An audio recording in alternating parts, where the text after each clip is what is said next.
తాజ్ మహల్ గురించి ఉన్న కొన్ని ఫ్యాక్ట్స్ నిజంగా షాకింగ్ గా ఉంటాయి. ఫ్యాక్ట్ నెంబర్ 1, తాజ్ మహల్ రోజులో డిఫరెంట్ టైమ్స్లో డిఫరెంట్ కలర్స్లో కనిపిస్తుందని తెలుసా? మార్నింగ్ టైంలో లైట్ పింక్ షేడ్, ఆఫ్టర్నూన్లో ప్యూర్ వైట్, నైట్ టైంలో ఆల్మోస్ట్ సిల్వర్ బ్లూ కలర్. అందుకే తాజ్ మహల్ని లివింగ్ మాన్యుమెంట్ అని కూడా అంటారు. ఫ్యాక్ట్ నెంబర్ 2, తాజ్ మహల్ ని బిల్డ్ చేసింది మొఘల్ ఎంపరర్ షాజహాన్. తన వైఫ్ ముంతాజ్ మహల్ చనిపోయాక ఆ పెయిన్ ని మెమొరీగా మార్చడానికి తాజ్ మహల్ ని కన్స్ట్రక్ట్ చేయించారు.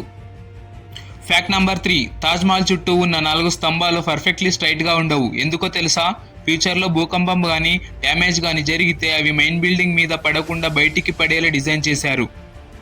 ఫ్యాక్ట్ నెంబర్ 4, తాజ్ మహల్ గోడ మీద ఉన్న ఖురాన్ అక్షరాలు అబ్జర్వ్ చేస్తే బాటంలో లెటర్స్ చిన్నగా, పైకి వెళ్ళిన కొద్ది లెటర్స్ పెద్దగా ఉంటాయి. కానీ దూరం నుంచి చూస్తే అన్ని సేమ్ సైజులో ఉన్నట్టు అనిపిస్తాయి. ఇది ఒక ఆప్టికల్ ఎల్యూజన్.